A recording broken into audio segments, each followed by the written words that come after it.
Oke, jadi untuk wanita kawin bekerja itu ada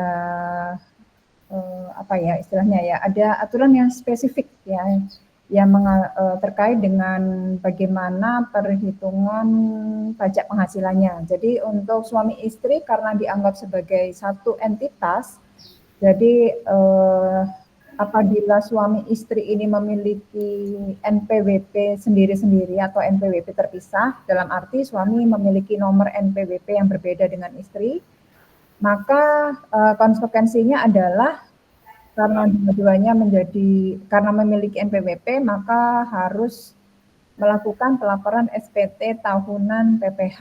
Di mana kalau untuk pelaporan SPT tahunan PPh-OP ini terakhir dilakukannya kapan ya batas maksimalnya?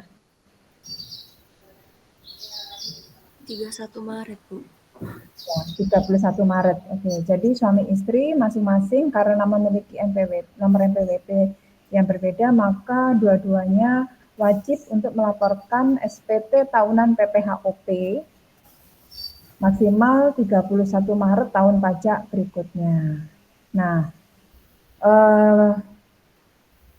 bagaimana memperoleh NPWP-nya itu? Nah, itu dipisahkan menjadi dua macam ya. Ada yang PH, yang PH ini perjanjian pemisahan harta. Jadi yang seperti saya sampaikan minggu lalu bahwa untuk perjanjian pemisahan harta ini berarti ada perjanjian di depan notaris ya, antara suami istri ini, perjanjian mulai pemisahan harta, hak atau kewajiban terkait dengan hutang maksudnya ya, itu semuanya tercatat mulai dari awal dan seterusnya begitu, sehingga ini nanti akan memudahkan ketika suami istri ini bercerai, sehingga tidak ada lagi perebutan harta gonogini karena semua sudah tercatat dari awal.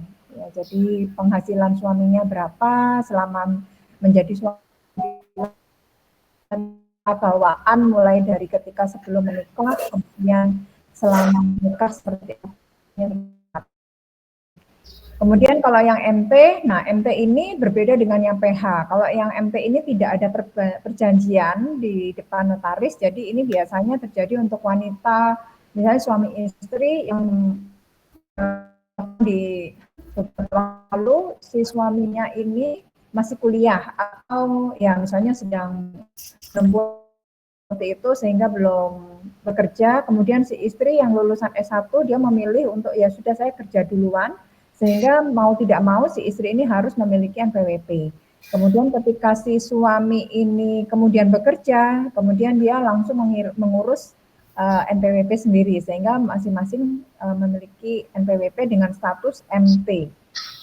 Baik PH maupun MP nanti ada konsekuensi logis yang sama ya. Jadi pada saat pelaporan SPT tahunan itu total penghasilan dari suami istri ini akan digabung kemudian dipecah.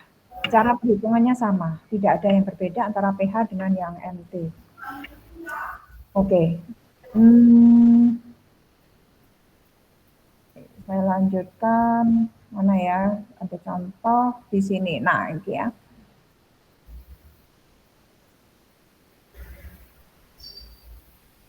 Oke, kita lihat di sini sebentar, di atas ada contoh juga enggak? Bekerja lebih dari satu pemberi kerja.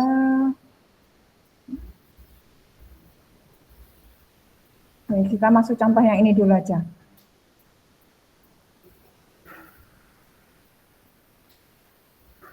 Oke, jadi di sini contohnya si suami memiliki penghasilan neto. Ya, nah ini perhatikan ya, di sini yang disampaikan adalah penghasilan neto. Jadi pengertian neto di sini adalah neto dalam proses penghitungan pajak penghasilannya, PPh 21, begitu ceritanya seperti itu. Jadi ini ceritanya si suami ini, dia adalah pegawai, kemudian si E ini juga pegawai, masing-masing memiliki gaji, kemudian gaji bruto gaji per bulan sekian, kemudian setelah dihitung penghasilan neto given, ini dia di contoh ini sudah given penghasilan neto 1 tahun di sini, penghasilan neto untuk suami 216, untuk si istri 75 juta, kemudian di sini dicontohkan, sebentar. Oh ini langsung, oh jangan-jangan yang itu dulu. Yang mana tadi, yang PHMT tadi?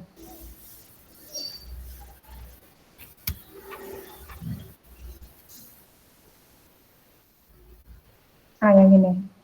Nah, yang ini dulu aja. Si suaminya penghasilan netonya 216, si istri 135 juta. Karena ini sebenarnya satu pemberi kerja ya istrinya.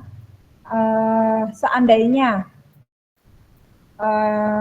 dia hanya memiliki NPWP adalah si suami saja, maka perhitungannya tidak akan seperti ini. Lebih ya, tidak ada perhitungan penggabungan penghasilan itu seperti ini. Ini contoh untuk karena si istri punya NPWP. Jadi walaupun dia punya hanya dari satu pemberi kerja saja, tetap di total penghasilan neto 216 dan 135 ini totalnya menjadi 351, lalu dikurangi dengan PTKP gabungan. Jadi K 0. K ini untuk WPOP-nya, kemudian I ini untuk si istri, tetapi karena si istrinya ini bekerja, maka dia memperoleh hak 54 juta lagi, jadi 54 tambah 54 itu 90, lalu status, sebentar saya hitung dulu ya, 90 tambah 4,5, ini kok 112 ya, sebentar ya, ini punya anak ya, sebentar, 94,5 kalau dia, sebentar ini,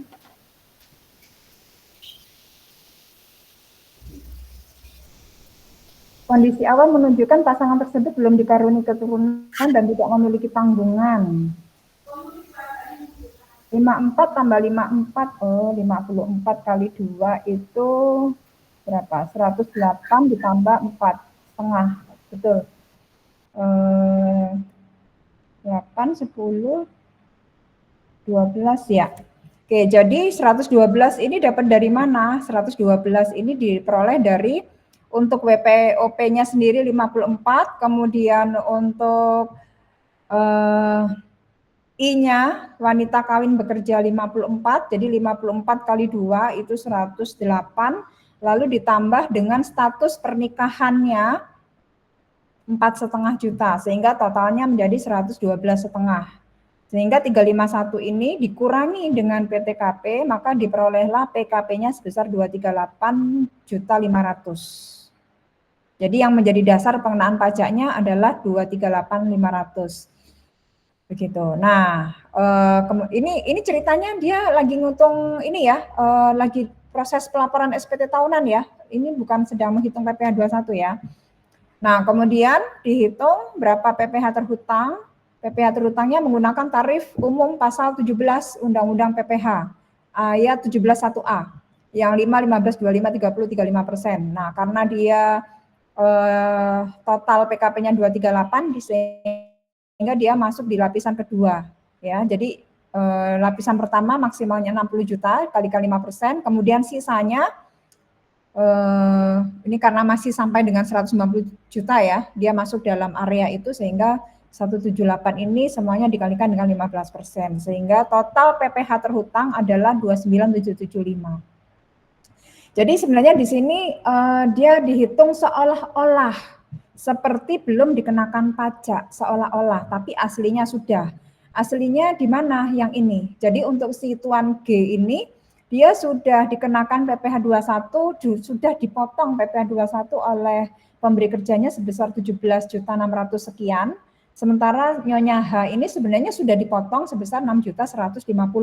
Tetapi karena si suami istri ini masing-masing memiliki NPWP sendiri-sendiri, sementara suami istri itu dianggap sebagai satu entitas, maka konsekuensinya adalah dihitung ulang penghasilannya seolah-olah belum dipajaki, seolah-olah ya. Sehingga dari total penghasilan neto ini tadi 216 dan 135 itu menghasilkan total pajak 1 tahun untuk penghasilan total dari suami istri tadi 29.775. Nah, 29.775 ini nanti dipecah karena ini kan gabungan dari total PPh suami istri. Nah, bagaimana memecahnya? Nih. Jadi yang di atas ini adalah kalau misalnya untuk menghitung berapa PPh terhutangnya Tuan G dari 29.775, maka tadi penghasilan neto Tuan G itu yang 216 itu taruh di atas, lalu dibagi dengan total penghasilan neto gabungan, lalu dikalikan dengan total PPh terhutang ini tadi. Sehingga diperoleh untuk Tuan G 18 juta sekian, lalu Nyonya H dengan cara yang sama, jadi yang di atas adalah penghasilan neto dari Nyonya H dibagi total penghasilan neto suami istri, lalu dikalikan dengan tarif di total PPh terhutang suami istri. Dapat 11 juta sekian. Nah, kalau ini belum selesai ya. Kalau sudah, tadi kan Tuan G sudah dikenakan pajak sebesar 17 juta setengah, 17.625 dari tempat kerja.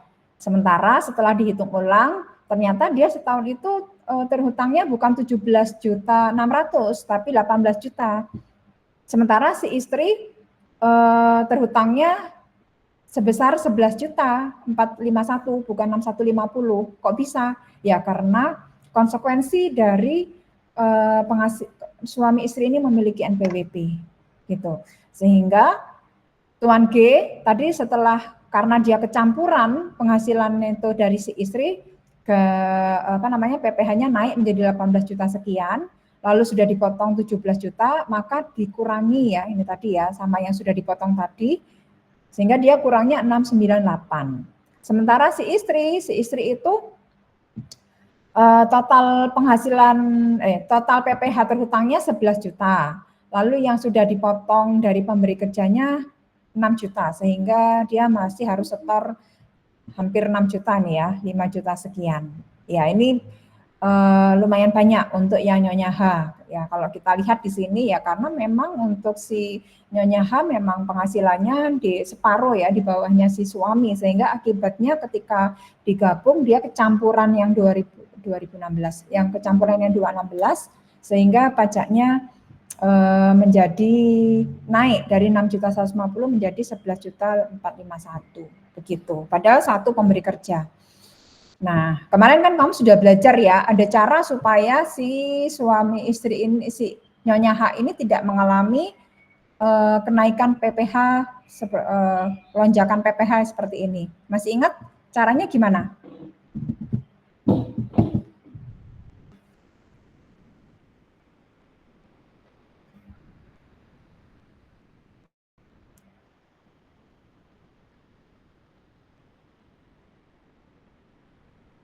Halo?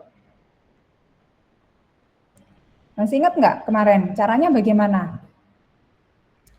Supaya tidak mengalami hal seperti ini.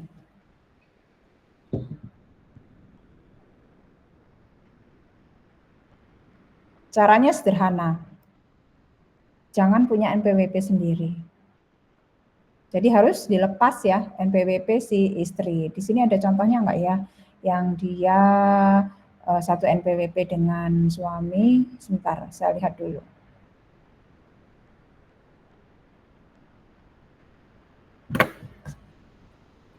Ini yang saya buka ini kelihatan enggak? Kelihatan, Ibu. Ya, sebentar. Ada enggak dia ngasih contoh enggak ya? Ini kalau lebih dari satu pemberi kerja.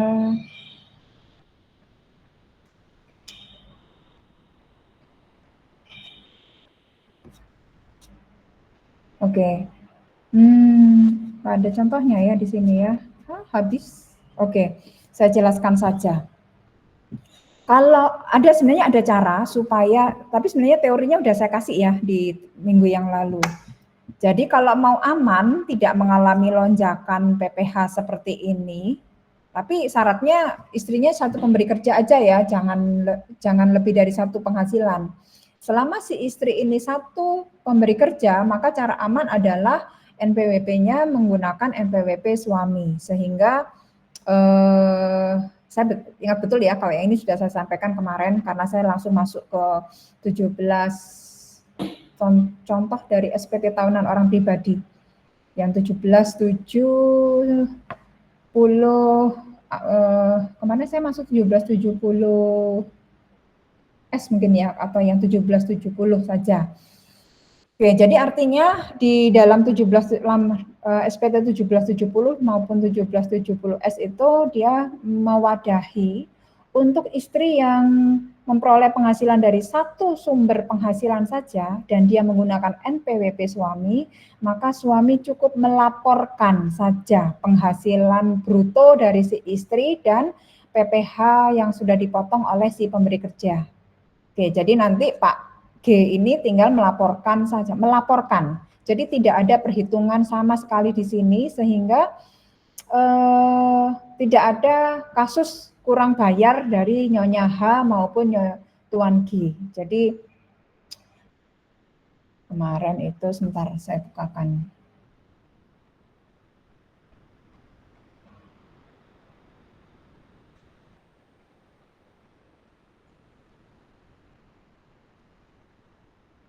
(1770)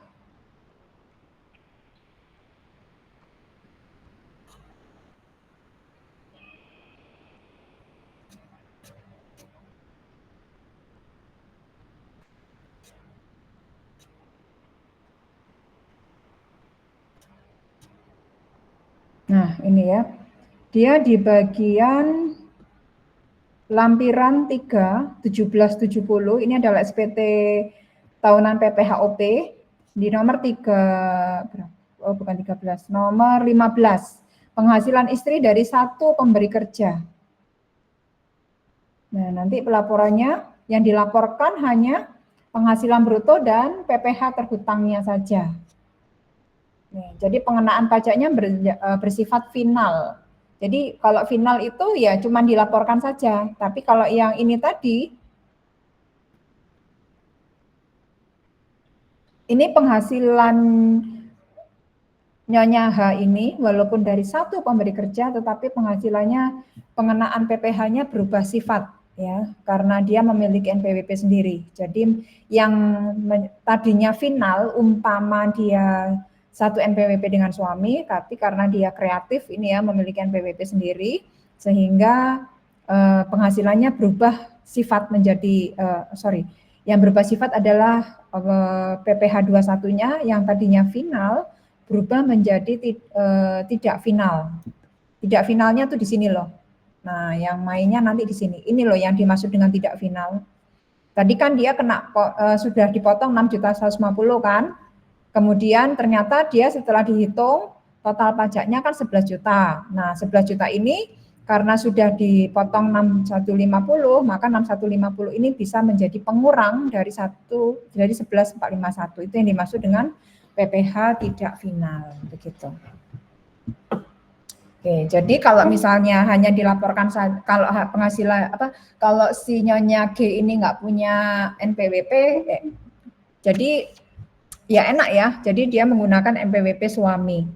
Jadi NPWP suami yang disampaikan ke bendahara tempat dia bekerja. Ini saya ingat kemarin kalau nggak salah saya juga menunjukkan kartu NPWP saya ya, nomor NPWP saya persis dengan punya suami, sehingga dianggap bahwa saya saya terdaftar sebagai NPWP sebagai wajib pajak melalui suami saya, begitu. Oke, untuk yang ini kalau nggak paham silakan ditanyakan ya, karena agak tricky yang ini. Oke, selanjutnya saya baik dia statusnya PH atau MT sama ya, cara perhitungannya sama. Nah, kemudian yang di atas ini, nah kalau ini agak sedikit kompleks, jadi ceritanya, nah kita lihat. PTKP wanita kawin yang bekerja lebih dari satu pemberi kerja NPWP gabung suami. Kita lihat ilustrasi kasusnya. Nyonya E bekerja sebagai konsultan pajak pada 2 perusahaan sekaligus. Oke ya, Nyonya E memiliki 2 pemberi kerja. Kemudian Tuan F PNS statusnya di sini berarti menikah tanpa tanggungan. Oke, kemudian di sini ada nggak NPWP-nya?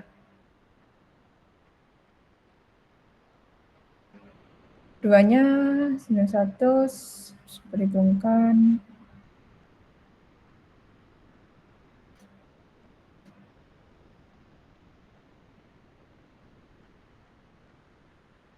Oke, dia satu NPWP dengan suami ini ceritanya. Ya, tahunya dari mana? Karena dalam proses perhitungannya di sini tidak ada pemecahan PPh total terhutangnya. Ini satu NPWP. Jadi si istri ini satu NPWP dengan Tuan F. Tetapi yang menjadi masalah di sini Nyonya E ini punya penghasilan lebih dari satu pemberi kerja. Sementara masing-masing dari penghasilan mereka itu semuanya sudah dipotong pajak. Ini ya. Untuk suaminya total pajaknya 17.625, kalau untuk si istri 1.350 gitu. Nah, walaupun si Nyonya E ini satu NPWP dengan suami, tetapi karena penghasilannya lebih dari satu pemberi kerja, maka penghasilannya PPh 21-nya berubah sifat menjadi tidak final. Jadi PPh 21 final untuk wanita kawin bekerja itu hanya berlaku apabila yang pertama dia satu NPWP dengan suami, kemudian yang kedua satu pemberi kerja saja. Kalau itu tidak terpenuhi, maka berubah sifat menjadi tidak final. Nah, di sini karena dia dianggap sebagai satu entitas, ya, kemudian dia lebih dari satu penghasilan si istri ini, sehingga penghasilan istri dianggap sebagai penghasilan suami, sehingga dianggap seolah-olah Tuan F yang memperoleh penghasilan dari PT FGH dan PT IJK. Begitu. Sehingga total penghasilannya Tuan F adalah 351, bukan 216. Kemudian dikurangi dengan PTKP KI 0, kenapa? Ya, walaupun si istri ini menggunakan NPWP suami, tetapi dia memiliki hak 54 juta karena dia bekerja, sehingga 54 punya Pak F, kemudian ditambah 54 punya Bu F, ditambah 4,5 juta status pernikahan, totalnya 112,5, begitu. Oke, kemudian diperolehlah total PPh-nya adalah 29.775. Lalu tadi saya sampaikan PPh 21 dari Bu E ini berubah sifat menjadi tidak final sehingga dia menjadi pengurang dari total PPh terhutang Pak F ini. Jadi untuk yang Pak F sendiri tadi sudah bisa dikurangi dengan, kalau laki-laki itu ada keistimewaan khusus ya. Jadi entah dia satu pemberi kerja, dua pemberi kerja, atau lebih, itu penghasilannya pengenaan PPh-nya bersifat tidak final. Tapi kalau wanita kawin bekerja, dia final apabila NPWP-nya jadi satu dengan suami dan satu pemberi kerja. Oke, hanya itu saja kalau untuk yang perempuan syaratnya supaya menjadi final. Di luar itu menjadi tidak final. Oke, jadi saya kembali lagi ke sini. Jadi 29775 total dikurangi dengan PPh 21 yang sudah dipotong di tempat kerjanya Tuan F, lalu dipotong sama PPh 21 yang sudah di atas nama Nyonya E dari PT FGH dan IJK. Sehingga 10.800.000 ini kekurangan pembayaran yang harus disetorkan dulu oleh Pak F sebelum pelaporan SPT tahunan PPHUP. Oke, jadi karena 10.800.000 ini harus disetorkan dulu baru bisa submit SPT tahunan, berarti saya mau tanya nih, tadi kan batas akhir pelaporan SPT tahunan 31 Maret kan, nah berarti batas akhir penyetoran 10.800.000 ini kapan? Paling lambat.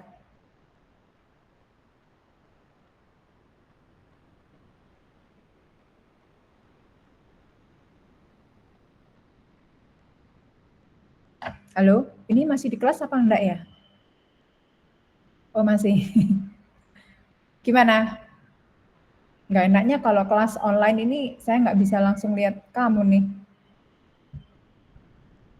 Gimana? Kapan batas akhir penyetoran untuk 10.800.000 ini?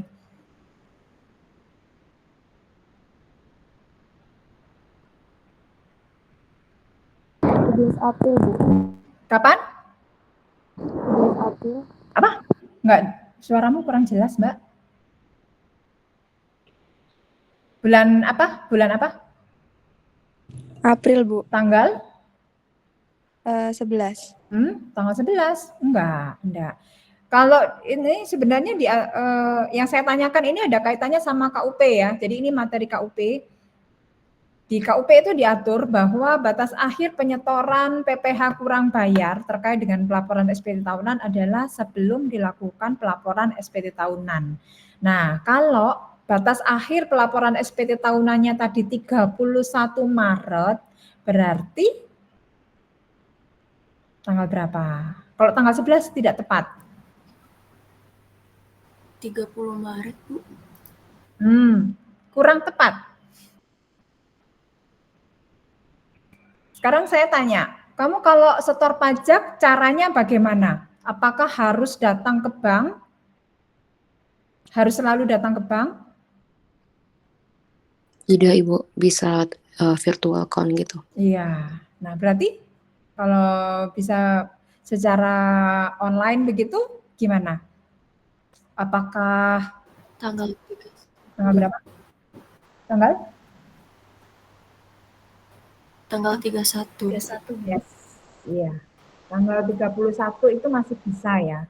Jadi di KUP menyebutkan sebelum batas akhir pelaporan SPT tahunan. Nah, sekarang kan kita sudah dimudahkan dengan teknologi yang sedemikian canggih sehingga ya sudah tanggal 31 submit 10.800.000 apakah salah? Enggak. Ya karena kan 10.800.000 disetorkan tanggal 31 setelah itu baru submit SPT tahunannya. Begitu ya. Oke, sampai sini ada pertanyaan? Langsung tanya aja ya. Oke, Ibu izin bertanya, Bu. Kalau misalnya istrinya itu satu pemberi kerja, namun dia juga buka usaha gitu, Bu, UMKM, itu masih PPh istrinya tuh final atau udah nggak final, Ibu? Apakah masih boleh satu NPWP dengan suami, Ibu? Terima kasih. Bagus ya pertanyaannya. Nih, coba. Ini tadi kan, ini formulir yang ada di 1770 ya. Tapi kalau di 1770S juga ada. Nah, di yang nomor 15, penghasilan istri dari satu pemberi kerja. Nah, sekarang saya kembalikan ke kelas pertanyaan teman kamu. Si istri dia pegawai tapi dia punya usaha sampingan, entah itu bengkel atau catering. Usaha dia sendiri. Pertanyaannya, itu dianggap penghasilannya dia itu dianggap penghasilan istri dari satu pemberi kerja atau lebih dari satu pemberi kerja?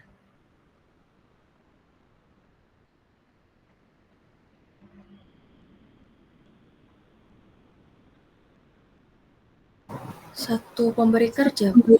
Bu. Ya. Jadi kalau di pajak itu kita apa ya sesuai dengan aturan aja gitu. Kan dia kasih dan di sini ya PPh final. Terus dia tulis penghasilan istri dari satu pemberi kerja. Ya sudah. Kalau dia punya catering, punya warung, punya restoran, itu kan pemberi kerjanya kan dia sendiri, iya kan? Sebentar saya mikir dulu ya, penghasilan istri dari satu pemberi kerja. Jadi artinya ada yang memberi penghasilan ke dia sendiri. Tapi kalau misalnya, iya pertanyaanmu itu bagus Mbak. Kemarin-kemarin itu saya sempat mikir, kalau misalnya lebih dari kalau punya usaha gitu, apakah dia masuk yang di sini? Kalau saya yang jadi WP-nya, ya saya milih yang ini, penghasilan istri dari satu pemberi kerja begitu. Terus nanti yang dari ininya gimana? Yang dari siapa tadi? Dari restorannya itu tadi. Ini tapi agak nakal ya. Saya agak nakal memang cara berpikirnya. Saya anggap itu adalah penghasilan dari sebentar. Ini pertanyaan kamu tadi gimana Mbak? Dia satu NPWP sama suami apa enggak? Iya Ibu, satu NPWP sama suami atau enggak, sama sebagai istrinya tuh dia PPh-nya tuh final atau udah enggak final lagi Ibu? Ya, kalau saya sih milih milih nakalnya, Mbak. Kalau saya pilih penghasilan saya anggap satu pemberi kerja jadi final, lalu penghasilan dari restoran, catering itu dianggap sebagai penghasilan suami begitu. Jadi saya cantolannya pakai yang ini. Yang ini. Jadi yang ini saya pakai yang ini tadi contohnya. Mana tadi ya, yang dianggap, yang hanya dilaporkan saja, lalu penghasilan dari catering itu masuk ke sini. Dianggap sebagai penghasilan suami, lalu nanti di apa namanya? Di total PPh-nya, tapi yang dari catering, yang dari pemberi kerja nggak masuk sini ya Mbak. Jadi yang masuk di sini, kata ini saya coret misalnya yang 60 ini sebenarnya dari pemberi kerja. Ini nggak saya masukkan di sini, tapi yang dari catering saya masukkan 216 tambah 75, lalu katakanlah dapatnya 29, lalu nanti dikurangi dengan, nah pengurangnya, nah di sini. Karena punyanya Nyonya E tadi bersifat final, maka PPh 21-nya kan nggak bisa masuk ke sini, tapi bisa dikurangi dengan PPh 21 suami, dan untuk catering itu ada potongan pajaknya ya, tapi ini saya asumsikan cateringnya tuh udah gede sehingga dia pakai PPh 25 atau dia memilih menggunakan PPh 25 sehingga bisa menjadi pengurang. Begitu Mbak untuk jawaban pertanyaanmu. Terima kasih Ibu. Oke, ada lagi yang mau bertanya silakan. Ibu melanjutkan dari pertanyaan sebelumnya, kalau semisal tadi tuh istrinya satu NPWP dengan suami, terus punya usaha, tapi si istrinya ini udah kena sebagai PKP, Ibu, pengusaha kena pajak, apakah masih bisa satu NPWP dengan suami atau harus pisah, Ibu? Yang kalau PKP pengusaha kena pajak, berarti kan berhak dia wajib memungut PPN. Baru dia pakai NPWP suami ya. Berarti otomatis yang PKP ini adalah si suaminya sebenarnya, Mbak. Seperti itu. Karena syarat untuk menjadi PKP maka dia harus memiliki NPWP terlebih dahulu. NPWP-nya satu nomor dengan punya suami seperti itu.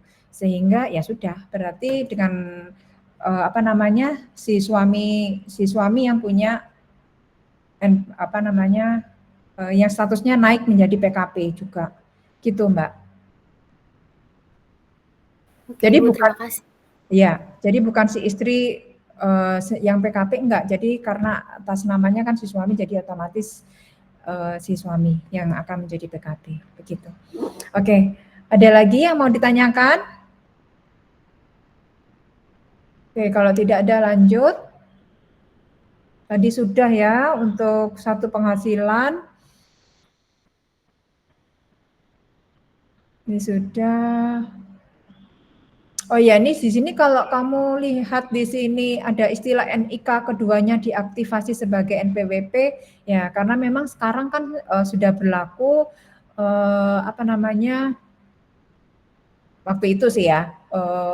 Kalau sekarang integrasi NIK ke NPWP sehingga, tapi kalau yang sekarang saya nggak tahu nih apakah NPWP sekarang menggunakan nomornya NIK ini, atau maksud saya NIK itu menjadi nomor NPWP, apakah seperti itu saya masih belum mengikuti lagi perkembangan yang terakhir ya. Tapi yang saya tahu waktu itu ketika NIK ini disamakan dengan NPWP pada saat proses apa transformasinya itu diintegrasikan antara NIK dengan NPWP. Ini sudah dimulai dari tahun 2023 kalau nggak salah, 2023 itu sudah dimulai. Jadi harus sudah diintegrasikan. Kalau enggak gitu nanti di 2024 enggak bisa masuk ke akun si pemilik NPWP begitu. Oke, selanjutnya ini apa nih? Oke, ini sudah ya.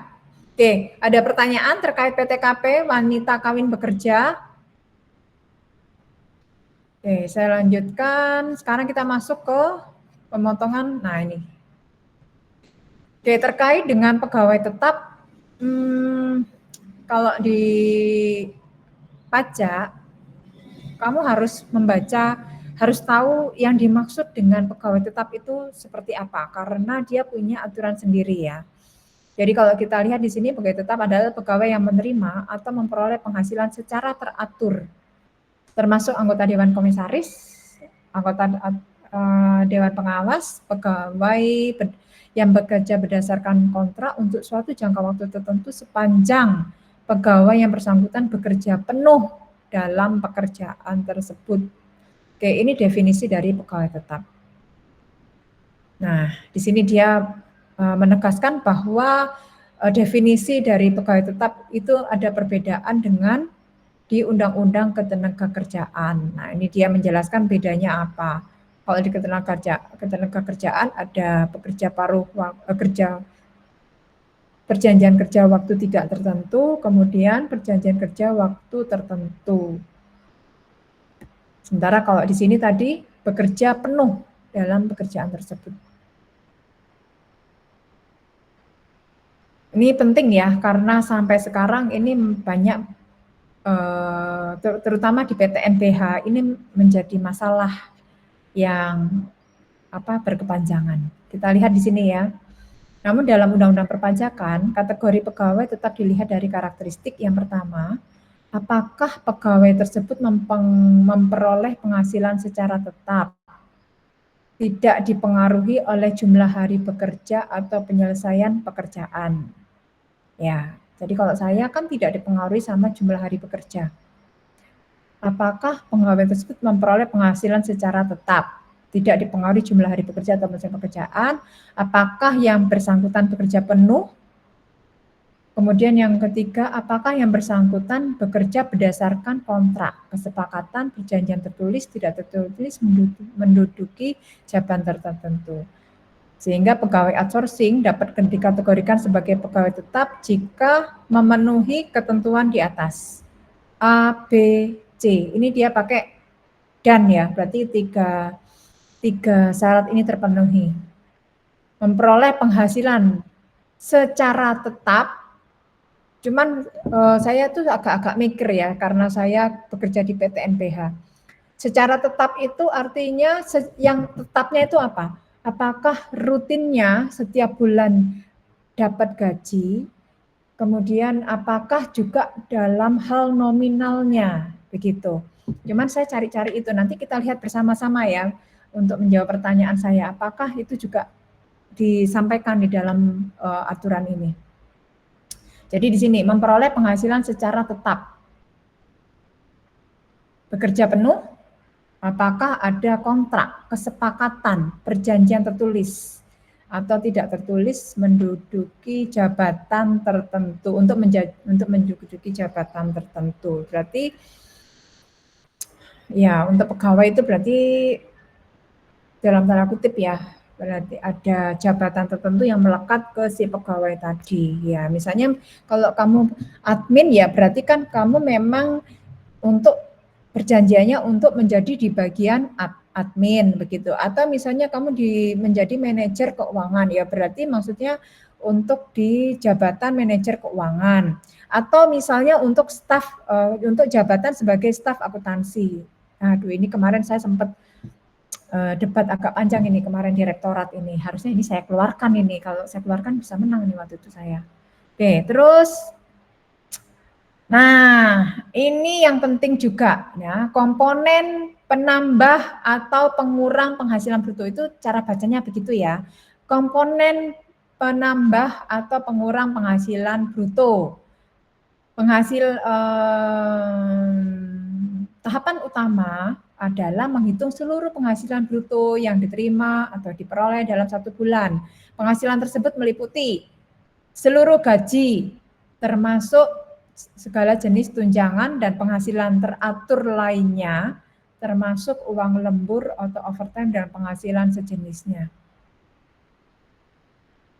Ini makanya dia bilang penghasilan teratur lainnya, sehingga saya mengartikan penghasilan teratur itu diperoleh secara berkala setiap bulan, lalu diperoleh dalam jumlah yang sama. Soalnya saya nggak pernah tahu itu ceritanya gaji itu bisa naik turun per bulan itu. Tapi yang bisa naik turun adalah total penghasilan bruto itu bisa memang naik turun.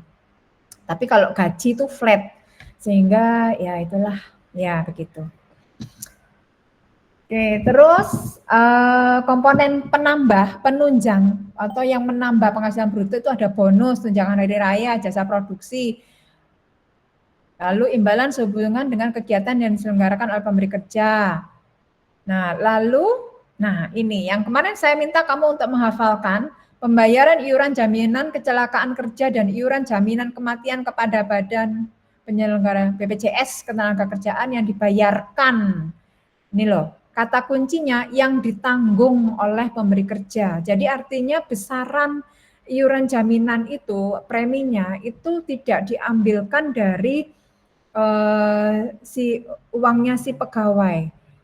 Memang dia mungkin dihitungkan sekian persen dari gaji per bulan, tetapi tidak diambil dari gaji. Jadi di luar gaji dari maksudnya ya yang nanggung pemberi kerja itu dianggap sebagai penghasilan bruto. Jadi menambah penghasilan bruto. Terus pembayaran iuran jaminan pemeliharaan kesehatan kepada BPJS Kesehatan yang ditanggung oleh pemberi kerja, pembayaran premi asuransi kesehatan, asuransi kecelakaan kerja, asuransi jiwa, dan seterusnya yang dibayarkan oleh pemberi kerja. Itu adalah komponen penambahnya. Oke. Terus ini harusnya ya kalau saya nih yang bikin ini kalau seperti ini komponen penambah atau pengurang, di sini saya kasih subjudul komponen penambah. Terus yang di bawahnya komponen pengurang gitu. Jadi orang tuh nggak bingung. Nah, kalau ini pegawai untuk pengurangnya meliputi apa aja? Biaya jabatan. Biaya jabatan itu melekat untuk pegawai tetap ya. Untuk pegawai tetap. Ini untuk pegawai tetap. Sebesar 5% dari total penghasilan bruto. Maksudnya dari mana? Dari total keseluruhannya ini. Kalau misalnya dia dapat ini semua ya. Misal dapat ini semua itu total, terus nanti biaya jabatannya 5% dari totalan penghasilan bruto tadi, tapi ada maksimalnya. 6 juta per tahun atau paling banyak 500.000 per bulan. Gitu. Lalu pengurangnya lagi, iuran terkait program pensiun dan hari tua yang terkait dengan gaji yang dibayar oleh pegawai melalui pemberi kerja. Ya, sebentar. Ini maksudnya iuran terkait yang tua-tua gitu ya, iuran terkait program pensiun dan hari tua begitu, yang ditanggung oleh yang bekerja, yang ditanggung oleh si pegawai, tetapi melalui pemberi kerja. Jadi artinya pemberi kerjanya yang memotong, yang memungut dari penghasilannya si pegawai. Itu adalah pengurang. Itu kamu harus hafalkan yang ini ya. Oke. Yang uangnya nanti disetorkan ke dana pensiun, BPJS Ketenagakerjaan, Badan Penyelenggara tunjangan hari tua yang pendiriannya sesuai dengan Lalu apalagi pengurangnya? Nih, zakat. Zakat itu atau apakah zakat aja? Enggak. Zakat atau sumbangan keagamaan yang sifatnya wajib. Ini dia tebalkan ya. Kalau di agama Islam memang ada zakat yang sifatnya wajib. Tapi kalau di agama selain Islam, itu ada sumbangan keagamaan yang sifatnya wajib, yang memang diwajibkan oleh agamanya. Dan yang kemudian pemungutannya dan pembayarannya itu harus melalui pemberi kerja, maka zakat atau sumbangan keagamaan tadi itu bisa menjadi pengurang penghasilan bruto. Gitu ya. Jadi syaratnya wajib menurut aturan agama. Yang kedua, pemotongan dan penyetorannya dilakukan oleh pemberi kerja. Jadi kalau misalnya yang motong si karyawannya sendiri, ya nggak masuk sini, begitu ya, gitu ya. Oke.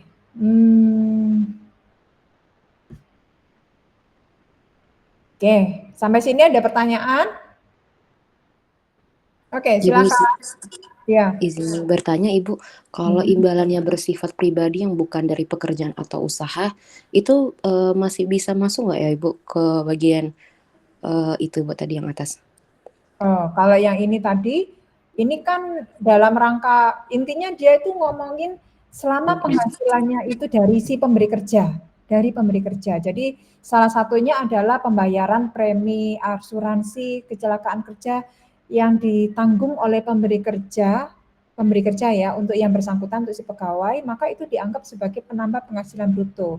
Tapi kalau dia mendapatkan penghasilan di luar dari itu, ya di luar yang diberi oleh si pemberi kerja, maka nggak masuk di sini, gitu Mbak. Oke Ibu, terima kasih. Ya, oke. Dia mau tanya lagi silakan. Ibu izin bertanya yang mengenai biaya jabatan itu apakah pasti akan dipotong atau balik lagi ke perusahaannya gitu Bu? Oke. Untuk biaya jabatan itu hanya di atas kertas aja Mbak, untuk proses perhitungan dalam proses mencari PKP-nya, dalam proses mencari penghasilan netonya, begitu ya. Jadi realnya apakah uang saya, misalnya kan pegawai, apakah uang saya dipotong beneran sama biaya jabatan? Realnya enggak, tapi jadi itu hanya hitungan di atas kertas aja dalam proses penghitungan PPh 21, begitu. Sebentar ya, ada yang telepon.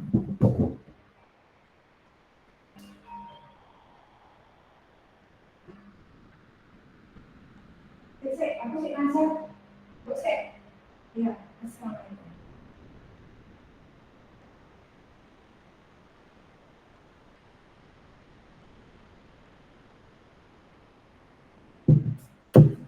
Oke. Untuk yang pertanyaan barusan, apakah sudah bisa ditangkap, Mbak? Jawabannya? Terima kasih. Ya, jadi karena ini pertanyaannya bagus ya, karena ini nanti ada kaitannya sama penghitungan take home pay. Jadi uang bersih yang bisa dibawa pulang, artinya penghasilan yang bisa diberikan ke istrinya begitu, atau ya seperti itulah ya. Nanti ada kaitannya nanti dengan yang itu. Oke, sekarang kita langsung melihat. Nah, kita ini yang menarik nih. Cara menghitung PPh 21 untuk pegawai tetap yang menerima atau memperoleh penghasilan dalam 1 tahun pajak. Jadi maksudnya dari Januari sampai Desember itu ceritanya dia dapat gaji. Jadi artinya ya untuk pegawai dalam situasi normal lah ya, gitu. Di ceritanya si A ini kerja di PTZ, statusnya menikah tanpa tanggungan, berarti K0. K0 berarti masuk kalau pakai TER bulanan, TER yang mana? TER ada berapa yuk? Yes. 3. Ya, bentar. TER bulanan ada 3, tapi karena dia statusnya K0 berarti masuk di TER A. Oke. Di sini gajinya 10 juta. Nah, dari sini aja ini udah kelihatan kalau dia itu adalah pegawai tetap karena penghasilannya memperoleh penghasilan tetap itu tadi ya. Sayang ya tadi nggak saya buka kemarin pas saya diskusi sama orang-orang dari Fakultas Hukum. Oke. Nah, untuk aturan yang baru untuk menghitung yang berlaku mulai tahun 2024 ya, mulai dari 2024 Januari kemarin ya.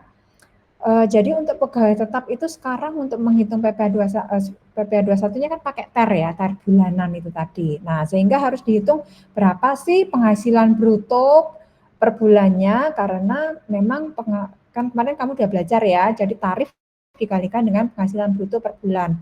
Nah, ceritanya di sini Tuan A itu dapat tunjangan terus ini, rutin ini, berarti sifatnya tetap juga. Lalu yang di sini juga dia memperoleh premi JKK dan JKM yang ditanggung oleh pemberi kerja. Taunya dari mana? Karena di sini dijumlahkan. Di sini dia ngasih ini enggak? Oh ya, nah ini baca sendiri ya. Ini biar enggak kelamaan. Langsung saya ini. Nanti kamu baca sendiri. Tapi yang ini ceritanya preminya ditanggung oleh pemberi kerja sehingga dijumlah. Sehingga pada bulan Januari dia dapat 30 penghasilan brutonya 30.080. Lalu Februari sama dengan Januari tapi dia lembur dapat 5 juta sehingga penghasilan brutonya naik jadi 35. Lalu Maret April sama seperti Januari. Terus Mei sama seperti Februari karena ada dapat uang lembur. Terus Juli dia dapat bonus 20 juta sehingga langsung melesat jadi 50 juta 80. Lalu Juli sampai November ini sama seperti di bulan Januari, Maret, April. Lalu bulan Desember dia dapat THR 60 juta sehingga penghasilan brutonya naik lagi menjadi 90 juta 80. Nah, harap diingat untuk menghitung PPh 21 ini yang pakai TER bulanan dari bulan apa sampai apa? Masih ingat nggak? Januari sampai November, Bu. Iya. November. Sip. Januari sampai November dia pakai TER bulanan, nanti Desember dihitung ulang semuanya. Nah, kita lihat ya di sini ya. Nih, Januari sampai November, nih, PPh 21-nya naik turun mengikuti besaran penghasilan brutonya. Karena tarifnya juga mengikuti yang ini. Oke ya. Di sini saya rasa sudah paham ya. Nah, nanti di bulan Desember, nah ini Desember kamu jangan sampai salah ya. Pokoknya kalau menjumpai soal seperti ini berhenti sampai November untuk penggunaan TER bulanan. Lalu Desember pakai cara yang ini. Penghasilan bruto setahun. Dapat dari mana? Ini loh. Dapat dari penghasilan bruto setahun. Yang ini ya, 450 ini. Lalu dikurangi biaya jabatan setahun. Oke ya, harap diingat lagi. Ini cuman untuk proses mencari penghasilan netonya aja ya, tapi nggak ada potongan sesungguhnya sebesar itu. Realnya nggak dipotong 6 juta. Nah, di sini karena dia melewati 6 juta, jadi batas karena dia ini kan setahun ya, berarti batas maksimalnya per tahun 6 juta, maka karena ini sudah melebihi 6 juta, maka yang dipakai yang 6 juta. Lalu dikurangi iuran pensiun yang ditanggung sendiri oleh si pegawainya. Yang tadi 1.200.000, lalu dikurangi zakat, ini berarti coba kita lihat sih, zakatnya berarti yang sudah di ini ya tadi berarti ini. Kita lihat zakat yang iuran pensiun yang dibayar sendiri oleh si pegawai melalui PTZ, oke. Lalu Tuan A melakukan pembayaran zakat melalui PTZ, oke, sehingga itu bisa menjadi pengurang. Tapi kalau misalnya Tuan A ini langsung ke Badan Amil Zakat tidak melalui PTZ, maka sayangnya 200.000 nggak bisa diakui ya. Jadi yang boleh diakui sebagai pengurang yang melalui pemberi kerja. Oke, lalu dapatlah total penghasilan netonya sekian 441, lalu dikurangi dengan PTKP, tadi statusnya TK 0, dapatlah PKP-nya 382, lalu PPh 21-nya adalah 64715. Ini dikurangi, berarti ini adalah total PPh 21 dari Januari sampai Desember. Sementara sampai dengan November tadi dia dipotong 50, 120. Tahu dari mana? Taunya ya dari yang ini. Nah, yang sudah dihitung ini tadi, yang Januari sampai November 50, 120. Itu menjadi kredit pajak ya dari 64715 sehingga PPh 21 di bulan Desember adalah 14.595. Jadi nanti Tuan A dipotong sebesar 4.595 ini pada bulan Desember 2024. Begitu. Oke, sampai sini ada pertanyaan? Nggak ada? Gampang. Oke, nah ini masih gampang nih. Nah, sekarang, nah ini dia. Itu kalau situasi normal enak ya, tapi kalau situasinya agak tidak normal ini, nah ini masing-masing punya cara sendiri-sendiri. Modifikasi sedikit untuk di dimodifikasi pada saat penghitungan PPh 21 pada bulan terakhir pada 1 tahun pajak. Jadi kita lihat, ini kasusnya apa nih? Kasus yang berbeda ya, yang sama yang tadi. Penghitungan PPh 21 atas pegawai tetap yang kewajiban pajak subjektifnya sebagai subjek pajak dalam negeri sudah ada sejak awal tahun kalender tetapi baru bekerja pada pertengahan tahun. Oke. Maksudnya apa? Subjek pajak sudah ada sejak awal tahun kalender. Gampangnya, subjek pajak yang sudah ada sejak awal tahun kalender ini, misalnya yang paling umum itu ya kayak kamu, saya, kita kewajiban pajak subjektifnya mulainya kapan? Saya orang Jawa, kamu ada orang Jawa, orang Kalimantan, orang Sulawesi, orang Irian, orang Lombok. Nah, saya tanya nih, kamu kewajiban pajak subjektifnya dimulainya kapan? Ini sudah diajari loh ya, minggu kemarin. Ketika lahir, Ibu. Yes. Bentar. Sejak dari lahir, begitu bernafas, kewajiban pajak subjektifnya sudah muncul sehingga dia masuk dalam kategori yang ini. Sudah ada sejak awal tahun kalender, tapi ini misalnya kamu lulusnya bulan Maret, terus baru bekerja pada bulan November. Itu maksudnya pertengahan, baru bekerja pada pertengahan tahun. Jadi ini bahasa gampangnya DJP aja ya untuk membuat aturan. Jadi pertengahan tahun itu nggak harus per Juli atau Juni gitu, tapi bisa Februari, Maret, November gitu, antara Februari sampai Desember lah seperti itu. Nah, kita lihat ya, bedanya apa sih sama yang tadi? Nah ini ya, Tuan B mulai bekerja di PTY pada 1 September 2024 nih, maksudnya. Dia mulai kerja 1 September 2024. Sementara Tuan B ini misalnya B iku siapa ya nama Jawa ya enake ya. Bono misalnya. Si Bono ini berarti kan kewajiban subjektifnya sudah melekat sejak dia dilahirkan sama ibunya. Kemudian dia baru bekerja pada 1 September 2024. Dia masih perjaka ting-ting dan tidak memiliki tanggungan. Gajinya 15.500.000, kemudian membayar iuran pensiun melalui PTY. Ini maksudnya apa? Membayar iuran pensiun melalui PTY ini berarti yang nanggung PTY apa Tuan B? Tuan B, Bu. Tuan B, Bu. Oke, berarti dia yang nanggung ya. Oke. Lalu berdasarkan status, oke, dia berarti kan ya berarti masuk kategori A. Kamu udah tahu semualah kategori A. Dia kerja mulai September. Jadi September sampai November dia masuk di tarif 7% ya.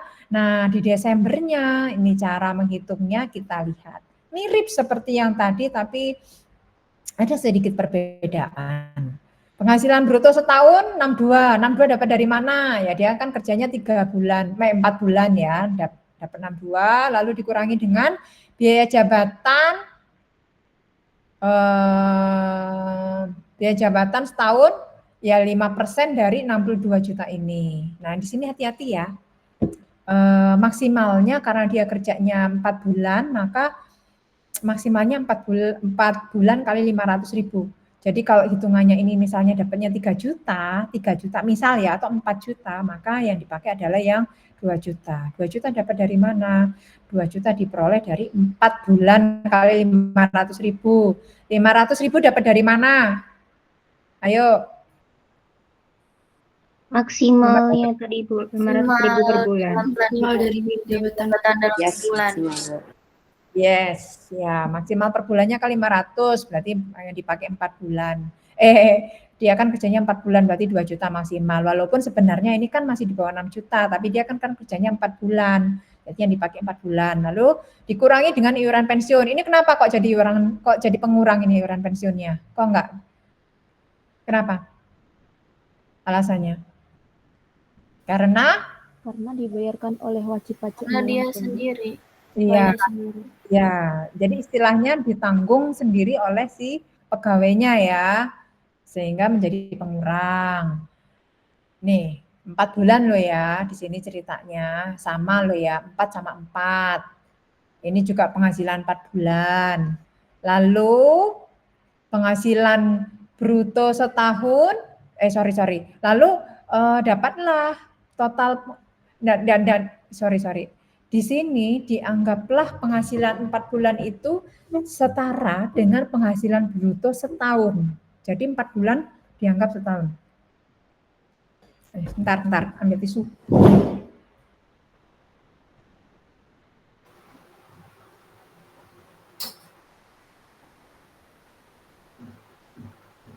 Oke, lalu dikurangi dengan tadi total pengurangnya ya dapat 2.400.000 tadi ya. Ini adalah penghasilan itu setahun. Dia kerja 4 bulan, tetapi dianggap dia bekerja setahun. Kenapa? Karena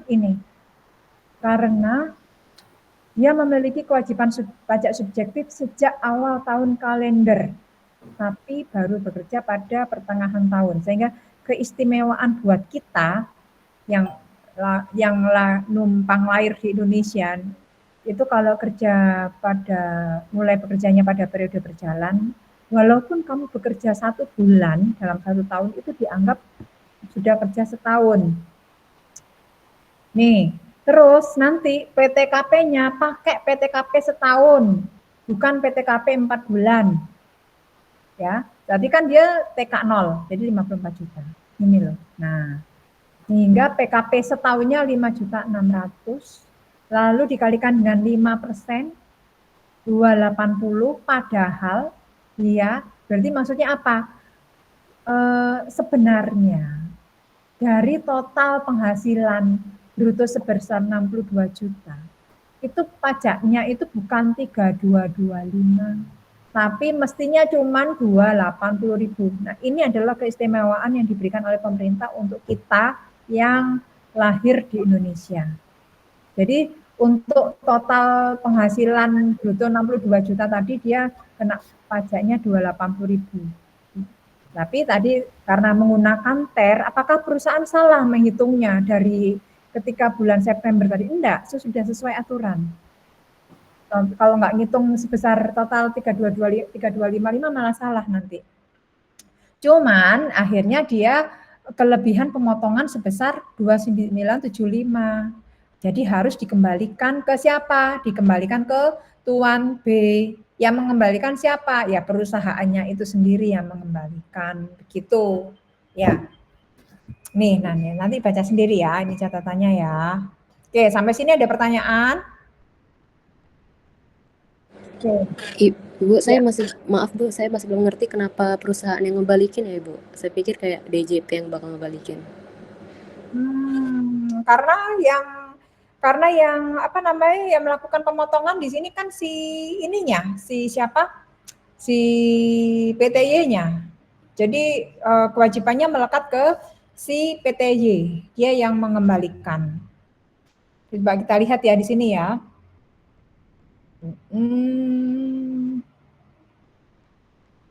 Iya. Walaupun uang itu tadi sudah disetorkan oleh PTY ke negara, maka tetap si PTY ini yang punya kewajiban. Jadi bukan si negaranya ya, seperti itu. Oke, Ibu, terima kasih. Ya. Sebenarnya ada cara lain juga sih. Ini bisa asumsinya kalau dia sudah diterima bekerja di situ kan nanti kerja terus kan di situ. Nah, kalau saya lebih suka saya 2975 udahlah kompensasi aja ke bulan berikutnya daripada nanti saya biarkan lumayan bulan depan nanti saya pulang bisa bawa neto 15.500.000 nggak usah dipotong 1.085.000 itu sebenarnya juga bisa. Seperti itu dan itu lebih kalau saya lebih memudahkan untuk perusahaan karena tidak mengganggu cash flow-nya perusahaan. Itu cara yang lebih bijak sih kalau menurut saya. Tapi kalau di sini kan negara ngasih solusinya harus dikembalikan oleh PTY seperti itu. Dan bisa jadi nih ya, bisa jadi itu PTY-nya kemudian yang ngurus pengembalian dulu ke negara dan nanti negara yang mengembalikan langsung, tapi kayaknya enggak. Ini ya tetap negara enggak bakal mau pusing itu nanti. Kalau saya sih mending dikompensasi lebih gampang. Jadi dianggap dia punya tabungan PPh 21 yang sudah masuk di negara begitu. Nanti catatannya yang megang PTY. Oke, ada pertanyaan lagi? Silakan. Izin Bu, berarti itu yang kelebihannya itu nggak bisa dikompensasi buat bulan depan ya Bu sama PTY? Bisa, bisa. Jadi untuk bulan depan kalau misalnya nih saya nih ya yang kelebihan dipotong 2975. Nah, berarti kalau misalnya dengan asumsi nih ya, dengan asumsi saya bulan berikutnya penghasilan yang saya peroleh brutonya masih sama sekian, sehingga potongannya 1.085.000 begitu, saya bilang ke perusahaan saya nggak usah dikembaliin duitnya, potong aja diperhitungkan atau dikompensasi dengan bulan berikutnya, itu bisa Mas. Yang tadi saya sampaikan tadi ya. Izin tambahan berarti itu tergantung sama keputusan sama si tuan B ya Bu? Iya. Iya. Tergantung si tuan B-nya, apakah dia mau terima duitnya atau udahlah biarin duitnya di situ, kan lumayan, nanti nggak usah dipotong dulu sementara sampai uang dalam tanda kutip ya, uang depositonya tadi sudah habis terpakai begitu. Oke, ada lagi pertanyaan? Silakan. Ibu izin bertanya, berarti untuk bagi perusahaan penyesuaian seperti ini harus dilakukan semuanya di bulan Desember ya Bu, nggak boleh di tahun depan? Penyesuaian, kalau mau mengembalikan langsung uangnya di sini, nih. Pengembaliannya paling lambat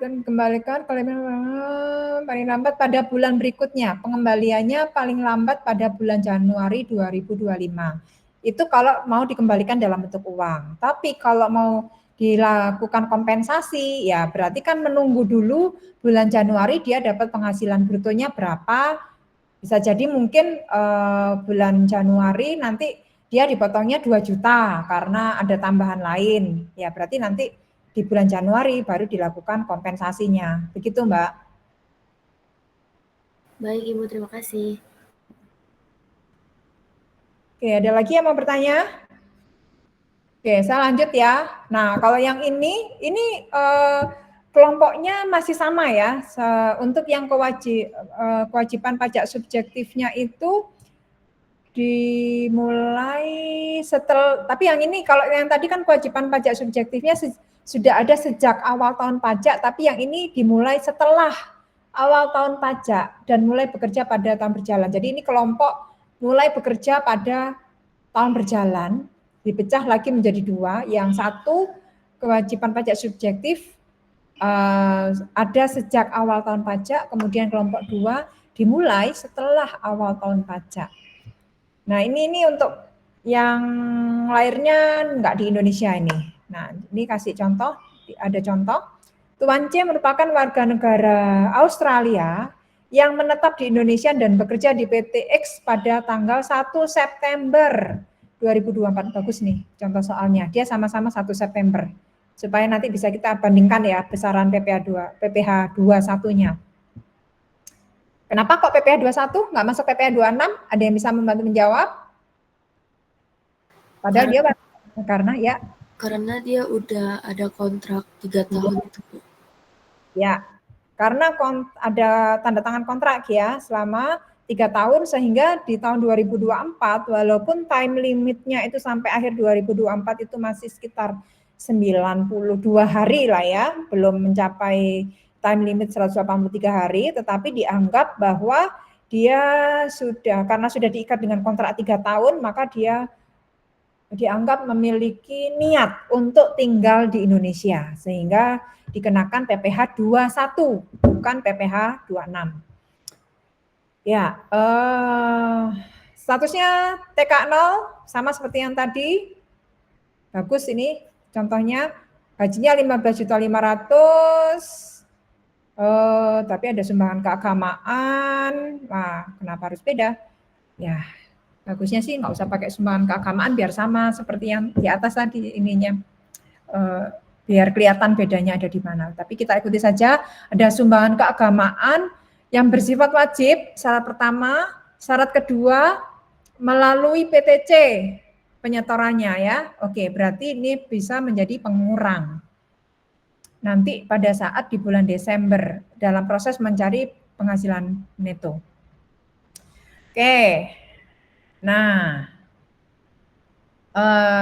ini dia masuk di September sampai Desember, penghasilan brutonya 15.500.000, kategori A 7%, sama seperti yang sebelumnya. Nah, bulan Desember dia juga sama 15.500.000 saja, tidak ada penghasilan lainnya. Ini total penghasilan brutonya sama.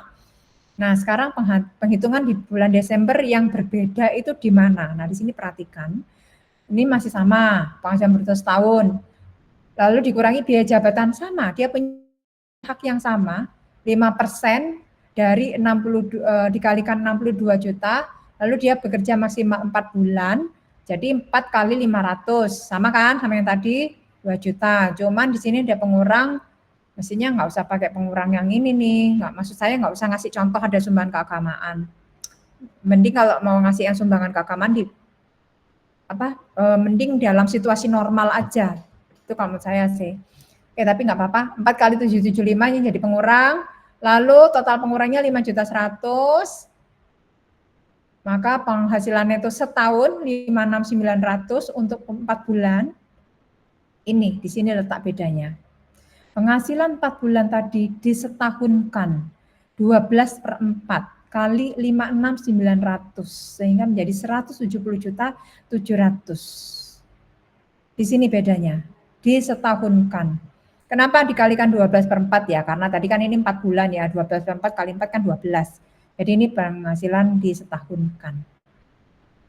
Lalu PTKP-nya, dia pakai PTKP 1 tahun, dapatlah PKP setahun, dikurangi PPh 21-nya seperti ini, dapat 11.500.000.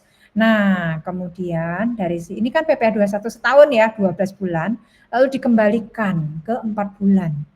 4/12 karena dia kan kerjanya 4 bulan, 4/12 kali 11.505 dapat 38235.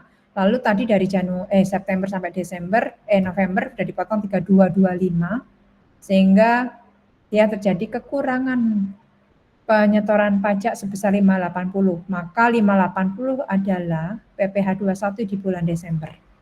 Oke, jadi di situ bedanya. Beda sama yang di kewajiban pajak subjektif sudah ada sejak awal tahun pajak. Bedanya di mana tadi sama yang ini? Disetahunkan, Bu. Iya, jadi ini tadi awalnya sama-sama 4 bulan, lalu disetahunkan, lalu dicari sampai PPh 21 setahun, lalu PPh 21 khusus di tahun yang bersangkutan itu dikembalikan ke 4 bulan lagi. Tapi ini salah ketik ya, harusnya 2024 ya, bukan 2014. Oke, sampai sini ada pertanyaan? Paham ya? Gampang kok, gampang. Terus, kalau tadi untuk kasus mulai bekerja pada periode berjalan, nah sekarang kebalikannya. Bagaimana cara menghitung PPh 21 pada saat seseorang berhenti bekerja pada tahun berjalan? Jadi berhentinya tidak pada akhir Desember, tetapi atau pada awal Januari tahun berikutnya, tapi pada periode berjalan. Nah ini juga sama ya, dipecah menjadi 2 kelompoknya. Yang masih memiliki kewajiban pajak subjektif saat berhenti bekerja, lalu nanti yang satunya lagi, kelompok satunya yang kehilangan kewajiban pajak subjektifnya. Nah kita lihat di sini contohnya. Untuk yang ini, yang masih memiliki kewajiban pajak subjektif itu ya kita lah. Kita kalau misalnya seperti kamu berhenti bekerja pada periode berjalan, tapi tetap di Indonesia kan, ya berarti maksudnya masih menghirup udara di Indonesia, berarti kewajiban pajak subjektifmu masih ada, walaupun kamu sudah tidak lagi bekerja di perusahaan. Nah ini sini contohnya Tuan D. Tuan D bekerja sejak tahun 2020, TK 0, 1 September 2024 berhenti bekerja. Kemudian pada tahun 2024 gajinya 17,5, lalu membayar iuran pensiun setiap bulannya melalui PTW sebesar 100.000. Berarti ini yang nanggung iuran pensiunnya siapa? Pemberi kerjanya atau Tuan D? Tuan Tuan Nah, Tuan D ya. Oke. Ya, oke, kita lihat di sini. Dia kan kerja Januari sampai Agustus ya. Tadi dia bekerja sampai bulan apa tadi? Dia resign bulan September ya, sampai Agustus ya, benar. Januari sampai Agustus. Nah, untuk Januari sampai Juli ini masih cara ngitungnya karena dia pegawai tetap ya pakai TR bulanan. Nah, yang hati-hati pada bulan terakhir di bulan Agustus. Di sini samalah, penghasilan bruto sampai Agustus 240 juta yang ini dikurangi biaya jabatan maksimal 8 bulan, biaya jabatan. Jadi sesuai dengan jumlah bulan sesungguhnya dia bekerja ya. Dia kan kerja 8 bulan ya. Lalu biaya jabatannya biaya jabatan 8 bulan, iuran pensiunnya 8 bulan. Lalu dapatlah penghasilan bruto 8 bulannya 135. Lalu penghasilan neto sampai dengan Agustus 2024 135. Ini dianggap penghasilan dia setahun ini ya. Lalu dikurangi PTKP setahun ini tidak disesuaikan ya. Jadi tetap 12 bulan. Jadi 54 juta ini kan sebenarnya untuk 12 bulan.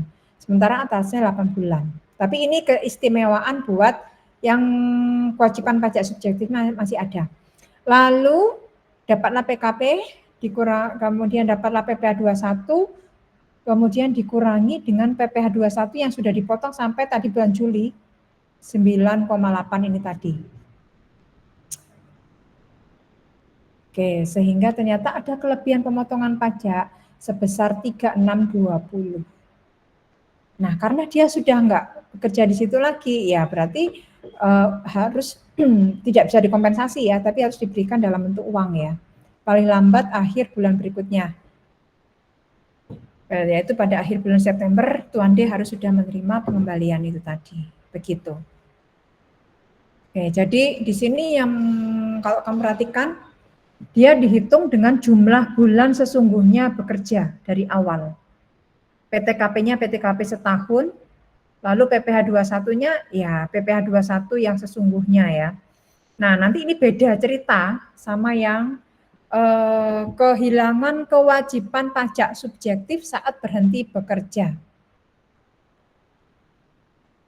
Tapi ini agak kompleks ya. Dan mulai bekerja pada pemberi kerja lainnya pada tahun berjalan. Nah, ini lumayan kompleks ini. Mestinya dia berhenti sampai sini dulu, ini nggak usah dulu. Setelah itu baru memberi contoh yang ini. Tapi nggak apa-apa lah, kita ikuti saja yang ini ya. Jadi ceritanya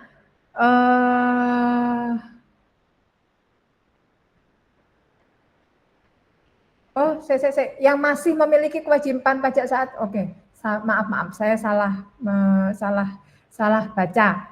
Masih memiliki kewajiban pajak subjektif saat berhenti bekerja dan mulai bekerja pada pemberi kerja lainnya pada tahun berjalan. Oke, jadi ini Tuan D tadi.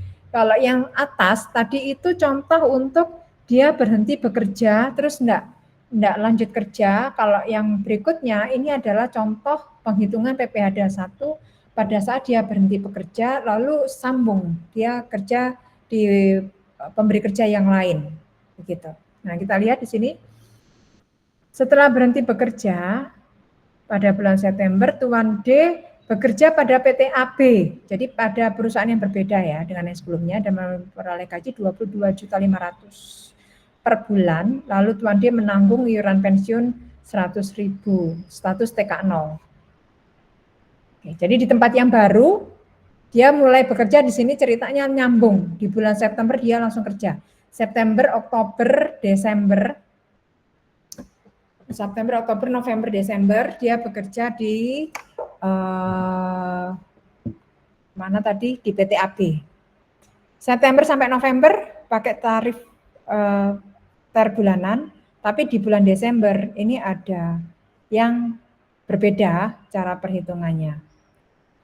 Ada dua skenario. Yang pertama, kalau Tuan D tidak menyerahkan bukti pemotongan, Dan skenario 2 menyerahkan bukti pemotongan. Ya. Oke, sebenarnya lebih enak pakai skenario yang pertama ini nanti hasilnya. Kok bisa ya? Kita lihat ya. Jadi ceritanya skenario pertama, si D ini tidak menyerahkan bukti pemotongan dari tempat kerja sebelumnya, bukti pemotongan PPh 21 dari tempat kerja sebelumnya ke PTB. Nah, di sini dia mau menghitung PPh 21 pada bulan Desember. Total penghasilan bruto 90 juta di tempat yang baru. Biaya jabatan, iuran pensiun 4 bulan, kemudian penghasilan itu 4 bulan, dikurangi PTKP setahun. Oke, dapatlah PPh 21-nya sekian, lalu yang sudah dipotong dari September sampai November tadi sebesar di tempat yang baru di tempat yang baru itu ini 6.75 ya.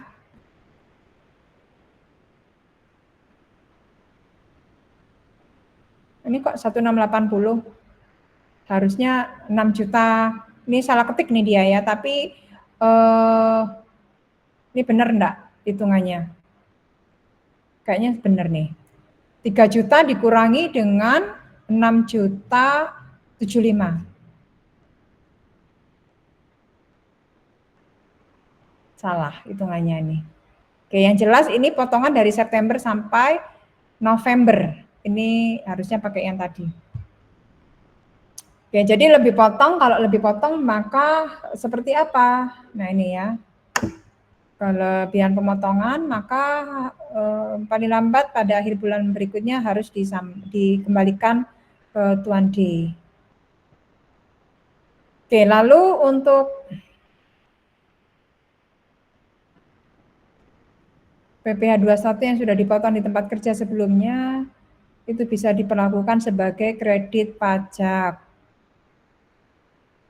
Dengan demikian total kredit pajak 7860. Sebentar. 3 tambah 4 7860.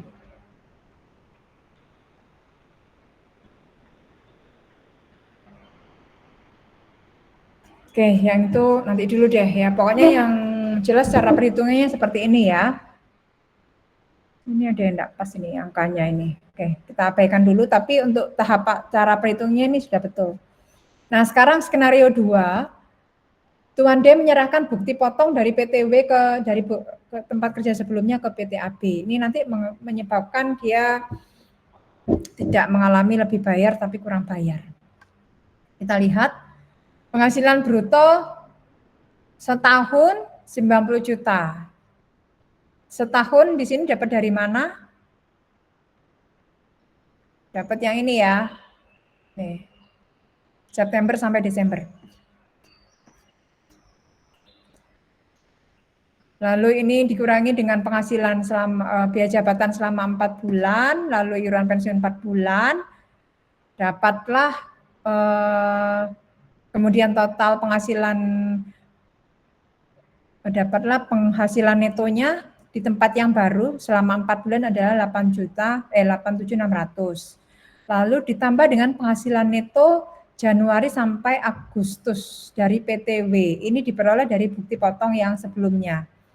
Ini yang 135 tadi ya. Yang mana? Yang ini tadi.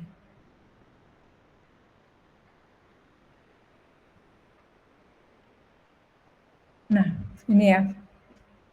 Yang ini. Diambil dari yang ini, 135.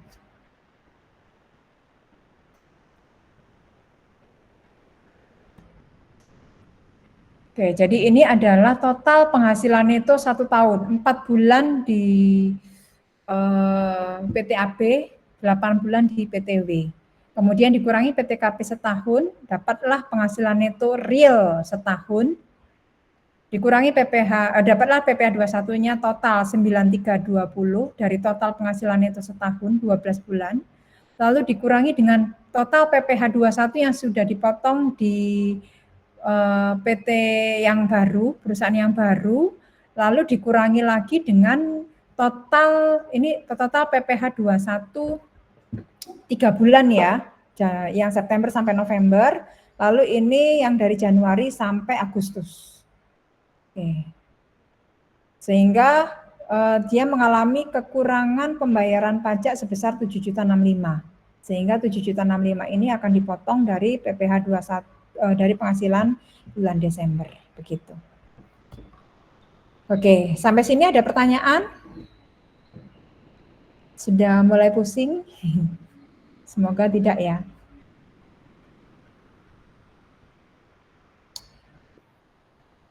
Ya, silakan. Ada yang bertanya?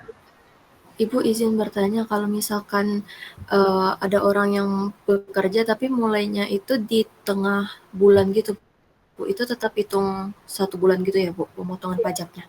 Maksudnya dia mulainya kerjanya nggak dari tanggal 1, misalnya tanggal 10, apa tanggal 15, apa tanggal 17 gitu ya? Iya, Bu. Iya, dianggap 1 bulan. Oke, makasih, Bu. Oke, kalau yang ini, nah kalau yang ini masuk di kelompok yang kedua tadi ya, jadi kehilangan, dia berhenti bekerja tetapi kehilangan kewajiban pajak subjektifnya. Sebentar, saya lihat dulu. Di bawahnya ada lagi enggak contohnya untuk yang kasus? Oh, enggak ada. Oke. Nah, kalau yang ini, dia berhenti bekerja pada periode berjalan tapi sekaligus kehilangan kewajiban pajak subjektifnya. Ya, ini untuk orang-orang bule itu ya. Ya, ketika dia berhenti bekerja, kemudian dia meninggalkan Indonesia. Oke, di sini kita lihat.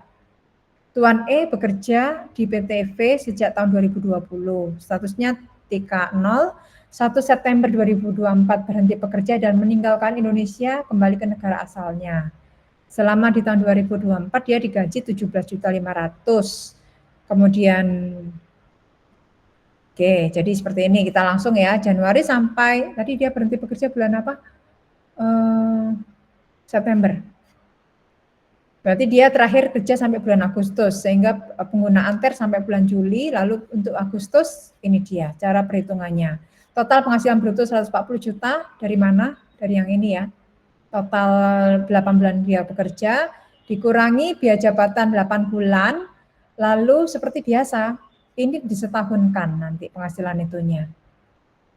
Lalu dikurangi PTKP setahun, lalu dapatlah PPh 21 setahun, lalu dikembalikan lagi ke 8 bulan, dari 16.500.000 ke 8 bulan jadi 11 juta, lalu dikurangi dengan PPh 21 yang sudah dipotong dari Januari sampai bulan Juli tadi 9,8, sehingga yang harus dipotong pada bulan Agustus adalah sebesar 1.200.000 begitu.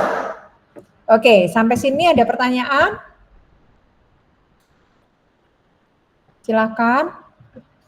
Permisi Ibu, izin bertanya, kalau semisal Januari sampai April itu kerja di PTA, nah kemudian Mei itu tidak bekerja dan dia itu baru bekerja lagi itu Juni gitu di PT B sampai Desember. Nah itu kira-kira perhitungan pajaknya tetap 1 tahun gitu atau gimana ya Bu? Soalnya ada yang nggak kerja kan di tengah-tengah bulannya. Ya, dia apa namanya lihat lagi ya kewajiban subjektifnya ada sejak awal tahun pajak apa enggak. Kalau ada sejak awal tahun pajak, nanti cara ngitungnya kembali yang ini tadi Mbak, sama seperti yang di atas tadi. Cuman kalau yang di atas tadi kan langsung nyambung ya, dia kerja sampai bulan Agustus, kemudian September langsung kerja. Nah kalau yang jadi kalau misalnya kamu nih Mbak yang seperti itu ya berarti nanti misalnya kerja sampai bulan April atau Juni, kemudian kerja lagi di bulan Agustus. Nah, berarti kan sampai Juni 6 bulan, terus Agustus sampai Desember itu 4 bulan ya? Agustus, September, Oktober, November, Desember, 5 bulan ya? Ya nggak sih? Agustus, September, Oktober, November, Desember, iya 5 bulan. Berarti total 11 bulan, misalnya seperti itu. Enggak masalah, ya seperti itu berarti. Jadi gini, kalau untuk yang kewajiban pajak subjektifnya ada sejak awal tahun pajak, itu betul-betul dihitung dengan jumlah bulan sesungguhnya dia bekerja. Itu dianggap penghasilan dia setahun. Seperti itu. Nah, terus kalau misalnya nanti kan nggak nyampe 12 bulan, Bu. Kan yang satu 6 bulan, yang satunya 5 bulan, seperti itu. Ya nggak masalah ya, tetap Januari sampai Juni atau sampai Mei, lalu yang satunya Agustus sampai Desember. Jadi nggak 12 bulan memang. Tapi betul-betul bulannya itu full, maksud saya full bulan dia bekerja di perusahaan A, full bulan dia bekerja di perusahaan B, begitu. Walaupun ada misalnya 2 bulan dia kosong begitu dalam 1 tahun. Jadi totalnya nanti dari 12 bulan cuma 10 bulan, enggak apa-apa ya, memang seperti itu cara menghitungnya. Jadi ikuti aja cara yang contoh yang ini tadi ya, berhenti bekerja lalu langsung lanjut gitu ya, yang ini. Yang ini tadi, Mbak. Nah, sekarang nanti tergantung dari skenarionya, apakah menyerahkan bukti potong dari tempat kerja sebelumnya atau tidak gitu. Kalau tidak menyerahkan berarti dia sangat besar kemungkinan dia malah terjadi lebih bayar, tapi kalau menggunakan menyerahkan bukti pemotongan berarti kemungkinan akan mengalami kurang bayar gitu. Baik Bu, terima kasih. Ya, oke, baik. Nah, ini sudah jam 11. Sekarang hari Jumat. Buat yang laki-laki waktunya Jumatan ya, sehingga kalau hari Jumat itu sampai jam 11 apa setengah 12? Kuliahnya. Saya kok enggak ini ya. Anggap saja sampai jam 11 ya. Karena mungkin kamu persiapan untuk Jumatannya. Oke, baik. Saya rasa itu saja yang